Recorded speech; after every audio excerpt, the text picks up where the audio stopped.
শেখ হাসিনার master stroke, বিএনপির কপালে ভাঁজ, শুভেন্দু ম্যাজিকে কাঁপছে বাংলাদেশের রাজনৈতিক দল বিএনপি জামাত। পশ্চিমবঙ্গের রাজনৈতিক মঞ্চে এক ঐতিহাসিক পট পরিবর্তন। বঙ্গে শুভেন্দু অধিকারীর নেতৃত্বে বিজেপি সরকার গঠন নিয়ে এখন তোলপাড় দুই বাংলা।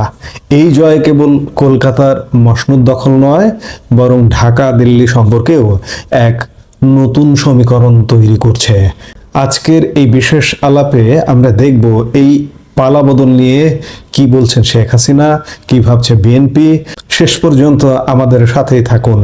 পশ্চিমবঙ্গে শুভেন্দু অধিকারীর নেতৃত্বে বিজেপির সরকার গঠিত হওয়ায় দুই বাংলার সম্পর্ক নতুন উচ্চতায় পৌঁছবে বলে আশা প্রকাশ করছেন বাংলাদেশের সাবেক প্রধানমন্ত্রী শেখ হাসিনা। নতুন মুখ্যমন্ত্রীকে শুভেচ্ছা জানিয়ে আওয়ামী লীগ প্রধান শনিবার এক বিবৃতিতে বলেছেন, বিধানসভা ভোটে জিতে পশ্চিমবঙ্গের মুখ্যমন্ত্রী হিসেবে শপথ নেওয়ায় আমি ব্যক্তিগতভাবে ও বাংলাদেশের জনগণের পক্ষ থেকে শুভেন্দু অধিকারীকে অভিনন্দন ও শুভেচ্ছা জানাচ্ছি। শেখ হাসিনা আরও উল্লেখ করেছেন যে ভোটের এই ফল শুভেন্দু অধিকারের দৃঢ় ও জনমুখী নেতৃত্বের প্রতি পশ্চিমবঙ্গের জনগণের গভীর আস্থা ও শ্রদ্ধার স্পষ্ট প্রতিফলন। তার মতে, দুই দেশের আন্তরিক বন্ধুত্বের ইতিহাসে পশ্চিমবঙ্গের একটি বিশেষ স্থান রয়েছে। আমাদের সম্পর্ক অভিন্ন ভাষা, সংস্কৃতি ও ঐতিহ্যের ভিত্তিতে গড়ে উঠেছে। শেখ হাসিনা বিশ্বাস করেন, শুভেন্দু অধিকারের নেতৃত্বে এই সম্পর্ক ভবিষ্যতে নতুন উচ্চতায় পৌঁছবে। এটি স্পষ্ট যে বাংলাদেশের অন্যতম প্রধান রাজনৈতিক দল, বৃহত্তম রাজনৈতিক দল আওয়ামী লীগ পশ্চিমবঙ্গের এই পট পরিবর্তনকে ইতিবাচকভাবে দেখছে। তবে মুদ্রার উল্টোপিঠও আছে। আজ পর্যন্ত বাংলাদেশের বর্তমান ক্ষমতাসীন বিএনপি সরকার পশ্চিমবঙ্গের বিজেপির এই বিশাল জয়ে কোনো প্রকার অভিনন্দন জানায়নি। শুভেন্দুকে ব্যক্তিগতভাবে তো দূরের কথা, এমনকি দিল্লিতে প্রধানমন্ত্রী নরেন্দ্র মোদীকেও অভিনন্দন জানায়নি। অথচ আপনি দেখুন, মার্কিন প্রেসিডেন্ট ডোনাল্ড ট্রাম্প পর্যন্ত নরেন্দ্র মোদীকে অভিনন্দন জানিয়েছেন বঙ্গ বিজয়ের জন্য। সেখানে বাংলাদেশের সরকারের পক্ষ থেকে এখন পর্যন্ত অভিনন্দন জানানো হয়নি। অভিনন্দন জানাতে কার্পণ্য কেন? কপালে কি চিন্তার ভাঁজ বঙ্গ বিজয়ে? পশ্চিমবঙ্গের এই পালাবদলের পর জল মাপছে বাংলাদেশের বর্তমান ক্ষমতাসীন সরকার, ক্ষমতাসীন দল বিএনপি এবং অন্যান্য রাজনৈতিক দলগুলো। কেন্দ্র ও রাজ্য দুই জায়গাতে বিজেপির সরকার হওয়ায় ভারত বাংলাদেশের সম্পর্ক আগামী দিনে কোন পথে এগোবে তার জন্য আগামীর দিকে তাকিয়ে আছেন তারা। বাংলাদেশের শাসক দল বিএনপি ও তাদের পরিচালিত সরকারের নানা স্তরে পশ্চিমবঙ্গের নির্বাচনে বিজেপির এই ভূমিধস বিজয় নিয়ে নানা আলোচনা হলেও প্রকাশ্যে কেউ তা নিয়ে খুব একটা মন্তব্য করতে চাইছেন না। এ নিয়ে বাংলাদেশের বর্তমান ক্ষমতাসীন বিএনপি সরকারের অবস্থান হলো, বাংলাদেশ ও ভারতের সম্পর্কটি ঢাকা ও দিল্লির মধ্যে একটি অঙ্গরাজ্যের নির্বাচন নিয়ে অভিমত দেওয়া অবান্তর। এখানে বর্তমান ক্ষমতায় থাকা রাজনৈতিক দল বিএনপির একটা হাম্বড়িত্ব ভাব প্রকাশ পায়। যেখানে মার্কিন প্রেসিডেন্ট ডোনাল্ড ট্রাম্প পর্যন্ত অভিনন্দন জানাচ্ছেন, সেখানে বাংলাদেশের প্রধানমন্ত্রী কিংবা বাংলাদেশের ক্ষমতাসীন দল বিএনপি অভিনন্দন জানাচ্ছে না। প্রধানমন্ত্রী তারেক রহমানের রাজনৈতিক উপদেষ্টা ও বিএনপির সিনিয়র যুগ্ম মহাসচিব একই সাথে তার নামের সাথে যুক্ত করতে হয় বাংলাদেশের শীর্ষ ভারত বিরোধী রাজনৈতিক ব্যক্তিত্ব। আপনাদের মনে থাকবার কথা, তিনি তার স্ত্রীর ভারতীয় শাড়ি পর্যন্ত আগুনে পুড়িয়েছেন। এর চেয়ে বড় ভারত বিরোধী উদাহরণ আর কি হতে পারে? সেই রুহুল কবির রিজভী আহমেদ সংবাদ মাধ্যমকে বলেছেন, নিকটতম প্রতিবেশী হিসেবে দুই দেশের সম্পর্ক অত্যন্ত গুরুত্বপূর্ণ। আমরা মনে করি যারাই ক্ষমতায় থাকুক, দুই দেশের সম্পর্ক এগিয়ে যাবে এবং তা থেকে মানুষ উপকৃত হবে। তবে জামায়াত ও এনসিপি নেতারা পশ্চিমবঙ্গ বিজেপির উত্থানে কিছুটা চিন্তায় রয়েছেন। একই সাথে যুক্ত করতে হবে বিএনপিও চিন্তায় রয়েছে। বিজেপির উত্থানটা যদি চিন্তা করেন, আজকেও প্রধানমন্ত্রী নরেন্দ্র মোদী এক বক্তব্যে বলেছেন, আজ থেকে মাত্র 10 বছর আগে পশ্চিম বাংলায় বিজেপির মাত্র 3 জন বিধায়ক ছিলেন। 10 বছরের মধ্যে বিজেপি বিধানসভায় মোট 294 আসনের মধ্যে 2 শতাধিক আসন নিয়ে সরকার গঠন করেছে। এটি শুধুমাত্র দৃঢ় অবস্থানের কারণেই সম্ভব। সুতরাং পশ্চিমবঙ্গের এই রাজনৈতিক পালাবদল কেবল ক্ষমতার পরিবর্তন নয়, এটি এক নতুন আদর্শের জয়। শুভেন্দু অধিকারীর হাত ধরে দুই বাংলার সম্পর্ক আরো দৃঢ় হবে, এমনটাই প্রত্যাশা সাধারণ মানুষের। এবং বাংলাদেশের প্রধান রাজনৈতিক দল আওয়ামী লীগ প্রধান ইতিমধ্যে তারা বিবৃতি দিয়ে অভিনন্দন জানিয়েছে। এখন দেখার বিষয় যে সামনের দিনগুলোতে বাংলাদেশ এবং ভারতের সম্পর্ক কেমন হয়। এই পশ্চিমবঙ্গই বলা যায় ভারত বাংলাদেশ সম্পর্কের একটা দরজা। এই গেটটা কেমন হয় সেটি দেখার বিষয়, আমরা নিশ্চয়ই দেখব। তারেক রহমান সরকার ক্ষমতা গ্রহণের পর যখন তাদের 1 মাস পূর্ণ হয়েছিল, তখন রীতিমতো বিএনপি তার ভেরিফাইড ফেসবুক পেজে পোস্ট দিয়ে বলেছিল যে নতুন সরকার গঠনের পর প্রথম 1 মাসে যে সীমান্ত হত্যা শূন্যে নামিয়ে আনা গেছে, এটা এই নতুন সরকারের একটা উল্লেখযোগ্য সাফল্য হিসেবে দেখা হচ্ছে।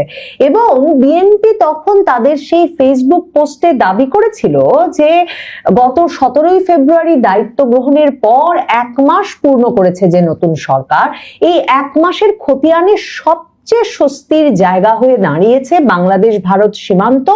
দীর্ঘদিনের রক্তক্ষয়ী দৃশ্যপটের বিপরীতে গত 1 মাসে সীমান্তে বিএসএফ এর গুলিতে কোনো প্রাণহানির ঘটনা ঘটেনি। এবং বিএনপি দাবি করেছিল যে সংশ্লিষ্ট ব্যক্তিরা মনে করছেন দায়িত্ব নেওয়ার পরপরই সরকারের পক্ষ থেকে নয়াদিল্লিকে দেওয়া কঠোর বার্তার কারণেই সীমান্ত পরিস্থিতির এই ইতিবাচক পরিবর্তন এসেছে। এই যে নিজেদের কার্যকর নেতৃত্ব কড়া বার্তার প্রভাবে সীমান্ত হত্যা শূন্যে নামিয়ে এনেছিল বলে সরকার তার প্রথম 1 মাসে সীমান্তে কোনো হত্যাকাণ্ড না ঘটবার কারণে একেবারে ফেসবুক পোস্ট দিয়ে উদযাপন করেছিল। অথচ এখন ভারতের পশ্চিমবঙ্গ রাজ্যে নতুন সরকার যেদিন শপথ গ্রহণ করছেন, সেই শুক্রবারে যে ভারত বাংলাদেশ সীমান্তে কসবা সীমান্তে বাংলাদেশের দুজন নাগরিককে গুলি করে বিএসএফ হত্যা করেছে, সে বিষয়ে বাংলাদেশ সরকারের মুখ থেকে এখন পর্যন্ত একটি বাক্য শোনা যায়নি। তারেক রহমান সরকার কি জানতে চেয়েছে যে কি ঘটে গেল, যে বাংলাদেশের যে কড়া বার্তা নয়াদিল্লি পেয়েছিল 17 ফেব্রুয়ারির পর, সেই বার্তা তারা ভুলে গেল এবং আবারও সীমান্তে হত্যা শুরু করলো? কিংবা বিএনপি যে পোস্ট দিয়ে দাবি করেছিল যে নতুন সরকারের কার্যকর নেতৃত্ব এবং উল্লেখযোগ্য সাফল্যের প্রমাণ এবং তাদের কূটনৈতিক তৎপরতার প্রভাব হচ্ছে এই যে সীমান্ত যেটা রক্তক্ষয়ী ছিল সেটাই হত্যা শূন্যতে নেমে এসেছে, বিএনপি জিজ্ঞেস করেছে যে ঠিক কি ঘটলো যে আবারও বিএসএফ বাংলাদেশের নাগরিকদের দিকে বন্দুক তাক করা শুরু করলো? কিন্তু সবচেয়ে বিস্ময়কর ব্যাপার হচ্ছে, একদিকে যেমন বিএনপির তরফে এ নিয়ে কোনো আওয়াজ করা হয় নাই, এমনকি বিজিবি বিএসএফ পর্যায়েও কোনো প্রতিবাদ জানানো হয় নাই, উদ্বেগ জানানো হয় নাই। বিজিবির তরফে বলা হয়েছে যে তাদেরকে বিএসএফ জানিয়েছে যে নিহত 2 ব্যক্তি চোরাচালানি করতে যেহেতু সীমান্ত পাড়ি দেওয়ার চেষ্টা করছিলেন বাংলাদেশের একটা 10 জনের দল, সে সময় ওই চোরাচালানি দলের সদস্যদেরকে বিএসএফ ধরে ফেলে এবং বিএসএফ এর সঙ্গে তাদের এক রকমের হাতাহাতি শুরু হয় এবং বিএসএফ তাদের আত্মরক্ষার্থে এ সময় ছররা গুলি চালালে বাংলাদেশের 2 জন ব্রাহ্মণবাড়িয়ার কসবা সীমান্তে ভারতীয় সীমান্তরক্ষী বাহিনী বিএসএফ এর গুলিতে নিহত হন। এই 2 জন বাংলাদেশীর মধ্যে একজন কলেজ ছাত্র আছেন, যিনি কিনা কসবার গোপীনাথপুর আলহাজ শাহ আলম ডিগ্রি কলেজের এইচএসসি 2য় বর্ষের শিক্ষার্থী। আর অপর নিহত ব্যক্তি হলেন একই ইউনিয়নের মধুপুর গ্রামের নবীর হোসেন। এখন বিজিবি বলছে যে তাদেরকে বিএসএফ জানিয়েছে যে এই দুজনই চোরাচালানি দলের সদস্য হিসেবে ওই সীমান্ত পাড়ি দিয়েছিলেন এবং সে কারণেই বিএসএফ কে এ বিষয়ে ব্যবস্থা নিতে হয়েছে। বিএসএফ এর কাছ থেকে অবশেষে ওই সীমান্তের অপর পারে হাসপাতালে চিকিৎসাধীন অবস্থায় মৃত এই দুই ব্যক্তির লাশ উদ্ধার করে নিয়ে এসেছে বিজিবি। কিন্তু বিজিবি যেমন এ বিষয়ে কোনো প্রতিবাদ জানায়নি, তার মানে সরকারের তরফে তাদেরকে এসব কোনো নির্দেশনা দেওয়া হয়নি, তেমনি বাংলাদেশের পররাষ্ট্র মন্ত্রণালয় ঢাকায় নিযুক্ত ভারতের হাই কমিশনের কোনো কর্মকর্তাকে ডেকে পাঠায়নি, কিংবা ঢাকার পররাষ্ট্র মন্ত্রণালয় থেকে কোনো উদ্বেগ বা বিবৃতি জানানো হয়নি। আর প্রধানমন্ত্রী তারেক রহমানের মুখ থেকেও এ বিষয়ে কিছু শোনা যায়নি। একমাত্র বিএনপির রুহুল কবির রিজভী আহমেদ, যেই নেতা বিএনপিতে সাধারণভাবে যে ধরনের মন্তব্য করেন, যেমন ধরেন তিনি চেয়েছিলেন খলিলুর রহমানকে ইউনূস সরকার থেকেই পদত্যাগ করতে হবে কারণ খলিলুর রহমান তারেক রহমানকে অপমান করেছেন, অথচ সেই খলিলুর রহমান পরে কিনা বিএনপির মন্ত্রিসভায় সবচেয়ে গুরুত্বপূর্ণ পোর্টফোলিও গুলোর একটি পররাষ্ট্র মন্ত্রণালয় পেয়ে বসেছেন। কাজেই সেই রুহুল কবির রিজভী আহমেদ, যিনি কিনা বিভিন্ন সময় বিভিন্ন বিষয়ে মন্তব্য করেন, যেসব বিষয়ে বিএনপিকে আর অ্যাক্ট করতে দেখা যায় না, সেই রুহুল কবির রিজভী আহমেদ একটা মন্তব্য অন্তত করেছেন যে ভালো সম্পর্ক গড়ে তুলতে হলে ভারতকে সীমান্তে রক্তপাত বন্ধ করতে হবে। সে কথাও তিনি ডিপ্লোমা ইঞ্জিনিয়ার্স বাংলাদেশের একটা কাউন্সিল সভায় গিয়ে এরকম একটা মন্তব্য করেছেন যে বাংলাদেশ বন্ধুত্বপূর্ণ সম্পর্ক চায়, বারবার সীমান্ত রক্তাক্ত করলে সম্পর্ক ভালো হবে না। আবার দেখেন এনসিপি, জাতীয় নাগরিক পার্টি, নাহিদ ইসলাম, হাসনাত আব্দুল্লাহদের দল, যে হাসনাত আব্দুল্লাহ 2025-এর ডিসেম্বরেও ঘোষণা দিলেন যে ভারত যদি কোনো বাড়াবাড়ি করে তাহলেই নাকি তারা বাংলাদেশে ভারতের বিচ্ছিন্নতাবাদী সশস্ত্র গোষ্ঠীগুলোকে আশকারা দিয়ে ভারতের সেভেন সিস্টার্সকে বিচ্ছিন্ন করে ফেলবেন ভারতের মূল ভূখণ্ড থেকে। এই যে যুদ্ধ ঘোষণাকারী হাসনাত আব্দুল্লাহরা, তারাও সীমান্তে যে ভারতের সীমান্তরক্ষী বাহিনী আবার গুলি চালালো এবং বাংলাদেশের একজন কলেজ ছাত্র সহ দুজনকে হত্যা করলো, সে বিষয়ে কোনো রকম মুখ খোলেনি। তার মানে বিএনপি এনসিপি কি এখন একটু বুঝতে চাইছে বা ভারতের সাথে সম্পর্কটা ঝালাই করে নিতে চাইছে, ভারতের সমর্থন, ভারতের একরকমের আস্থা বজায় রাখতে ভারত সীমান্তে কি করছে এসব বিষয়ে কোনো বক্তব্য দেবে না, ভারত বিরোধী কোনো স্লোগান তুলবে না, জিগির তুলবে না, সেটা একরকমের ঠিক করেছে, আপোষ রফা করে নিয়েছে? নাকি পশ্চিমবঙ্গে যখন বিজেপি সরকার ক্ষমতায় এসেছে তখন নতুন করে বাংলাদেশে তারেক রহমান সরকার এবং বিরাট ভারত বিরোধী অবস্থান নেওয়া বাংলাদেশের তরুণদের দল জাতীয় নাগরিক পার্টি এনসিপি আবার ভাবছে যে কি কৌশলে ভারতের সঙ্গে সম্পর্কটাকে এগিয়ে নিয়ে যাওয়া যায় বা ভারতের সঙ্গে সম্পর্কটাকে কিভাবে আসলে ডিল করা যায়, কিভাবে আসলে এগিয়ে নিয়ে যাওয়া যায়।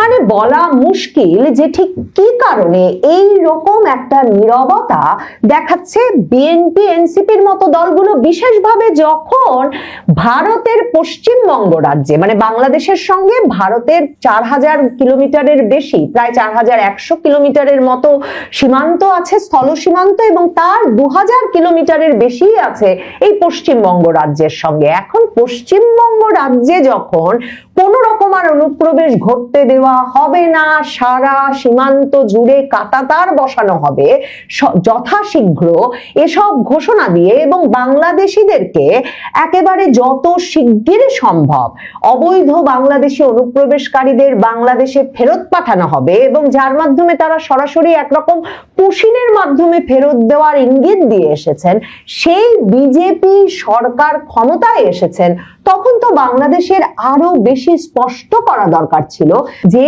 বাংলাদেশ কিছুতেই সীমান্তে এই গুলি চালানোর বিষয়টি সমর্থন করে না। বাংলাদেশের জামায়াতে ইসলামী এবং বাংলাদেশের জামায়াতে ইসলামীর ঘনিষ্ঠ দল মানে জামায়াতে ইসলামী থেকে বেরিয়ে এই নেতৃবৃন্দ আরেকটি যে দল গড়ে তুলেছেন এবি পার্টি, তারা এই ঘটনায় প্রতিবাদ জানিয়েছে। জামায়াতে ইসলামী বলেছে যে সীমান্তে যে এই ঘটনা ঘটতে পেরেছে তার কারণ অকার্যকর পররাষ্ট্রনীতি সরকারের, এবং সরকারের দুর্বল পররাষ্ট্র নীতিতেই ভারত সীমান্তে হত্যাকাণ্ড ঘটাচ্ছে এই উল্লেখ করে জামায়াতে ইসলামীর সেক্রেটারি জেনারেল মিয়া গোলাম পারওয়ার বলেছেন যে বিএসএফ বাংলাদেশ সীমান্তে প্রায়ই বিনা কারণে হত্যাকাণ্ড ঘটায় এবং সীমান্তে হত্যাকাণ্ড শূন্যে নিয়ে আসায় ভারতের বারবার প্রতিশ্রুতি সত্ত্বেও এই হত্যা বাড়ছে। বাংলাদেশের জনগণ প্রতিবেশীদের কাছে বন্ধু সুলভ আচরণ কামনা করে।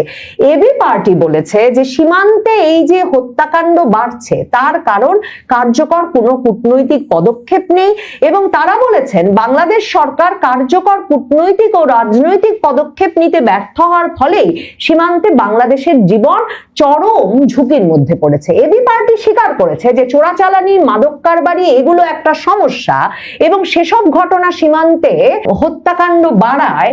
তারা বলেছে সীমান্ত এলাকায় চোরা কারবারি, মাদক ও অবৈধ বাণিজ্য বাস্তব সমস্যা হলেও তা মোকাবেলার দায়িত্ব আইন শৃঙ্খলা বাহিনী, এবং সীমান্ত নিরাপত্তা নিশ্চিত করতে হলে বাংলাদেশ ও ভারতের মধ্যে কার্যকর কূটনৈতিক সংলাপ, যৌথ টহল, তথ্য আদান প্রদান এবং আইনের শাসনভিত্তিক ব্যবস্থা জোরদার করতে হবে।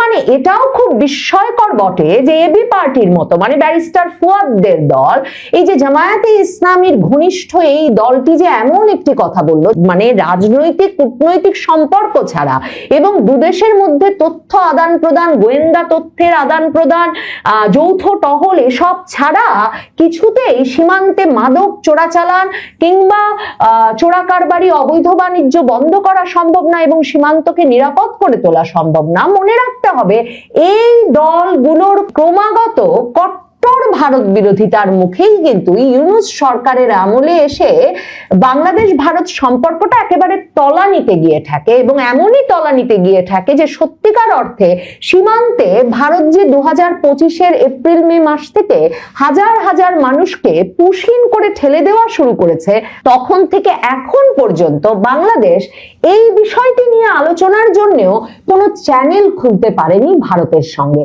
কাজে ভারতের সঙ্গে সীমান্ত গোয়েন্দা তথ্য আদান প্রদান, ঘনিষ্ঠভাবে কাজ করা, যৌথ টহল সহ এসব সুযোগ আরো তো তলানিতে এসে ঠেকেছে এই দলগুলোর উস্কানিতেই ইউনূস সরকারের আমলে। এখন কি তাই তারেক রহমান সরকার সীমান্তে হত্যাকাণ্ড ঘটে যাওয়ার পরেও এই নিয়ে কোনো কঠোর মন্তব্য না করে বরং একটা সম্পর্কের সূচনা করতে চাইছেন, যেই সম্পর্কের সূচনার মাধ্যমে সত্যিকার অর্থেই দুদেশ একটা যৌথ সমন্বিত প্রক্রিয়ার মাধ্যমে সীমান্তকে সকল অর্থে নিরাপদ করে তুলতে পারবে? ভারত কিন্তু এই যৌথ কোন সমন্বিত প্রক্রিয়ায় যেতে যে আগ্রহী নয় তার প্রমাণ একদিকে যেমন ওই যে 2025-এর মেতে যখন পুশিন শুরু হয়েছিল তখনই নিরাপত্তা উপদেষ্টা তখনকার খলিলুর রহমান বলেছিলেন যে বাংলাদেশ সরকার যোগাযোগের চ্যানেল তৈরির চেষ্টা করছেন এই বিষয়ে আলাপ করবার জন্য ভারতের সঙ্গে। এখন পর্যন্ত সেই যোগাযোগের কোনো চ্যানেল হওয়ার খবর পাওয়া যায়নি। আর ভারতের পশ্চিমবঙ্গ রাজ্যের নতুন যে বিজেপি সরকার, শুভেন্দু অধিকারীর মন্ত্রিসভা প্রথম সভায় বসেই 6টি যে সবচেয়ে অগ্রাধিকারমূলক সিদ্ধান্ত নিয়েছে তার মধ্যে অগ্রাধিকার ভিত্তিতে তারা ঘোষণা করেছে যে বাংলাদেশ ভারত সীমান্তে কাঁটাতারের বেড়া বসানোর জন্য বিজেপির নির্বাচনী প্রতিশ্রুতি অনুযায়ী 45 দিনের মধ্যে জমি অধিগ্রহণ কাজ শেষ করবে এই নতুন সরকার। বাংলাদেশ কিন্তু বরাবর বলে এসেছে যে আন্তর্জাতিক সীমান্তের নীতি নিয়ম মেনে বাংলাদেশের সঙ্গে আলোচনার প্রেক্ষিতে যদি ভারত কাঁটাতারের বেড়া বসায় কোনো আপত্তি নেই বটে, কিন্তু নিশ্চিতভাবে এই বিষয়টি বাংলাদেশের সঙ্গে এক রকমের আলোচনা ক্রমে হওয়া দরকার। অথচ এখন যখন বিজেপি সরকার এই ঘোষণা দিচ্ছে তাদের নির্বাচনী প্রতিশ্রুতি অনুযায়ী যে 45 দিনের মধ্যে এই কাজ তারা শুরু করবে, যে কাজ এতদিন মমতা ব্যানার্জি হতে দেন নাই আদালতের নির্দেশনা সত্ত্বেও, বিজেপির ভাষায় জামায়াতে ইসলামী সহ ইসলামপন্থী গোষ্ঠীগুলোর অবাধ অনুপ্রবেশের সুযোগ করে দিতে পশ্চিমবঙ্গে, সেই কাজটি যখন শুরু হচ্ছে তখনও বাংলাদেশ সরকার এ বিষয়ে তাদের কোনো অবস্থান জানাচ্ছে না বা প্রতিক্রিয়া পরিষ্কার করছে না। কার্যকর কূটনৈতিক ও রাজনৈতিক সম্পর্ক ছাড়া যে সীমান্ত হত্যা কমিয়ে আনা অসম্ভব সেটা সব তরফেই বুঝতে পারছে নিশ্চিত। কিন্তু তারেক রহমান সরকার প্রথম মাসে সেই বিষয়টি কাজ করছে বলে, মানে ভারত বাংলাদেশ সম্পর্ক তিনি ক্ষমতায় আসবার পর এক রকমের মসৃণ হয়ে উঠেছে বলে যে আশাবাদ বিএনপির ফেসবুক পোস্ট দিয়ে প্রত্যাশা ব্যক্ত করেছিলেন, সেরকম মসৃণ যে এখন আর নাই, সীমান্তে হত্যা শুরু সেটারই ইঙ্গিত বটে। তবে দিল্লি না ঢাকা স্লোগান দেওয়া হাসনাত আর নাহিদ ইসলামরা কেন মুখ বুজে রইলেন বালুর মধ্যে, সেই প্রশ্ন, সেই রহস্য ভেদ করতে পারলে আসলে নানা রকম প্রশ্নের উত্তর মিলবে।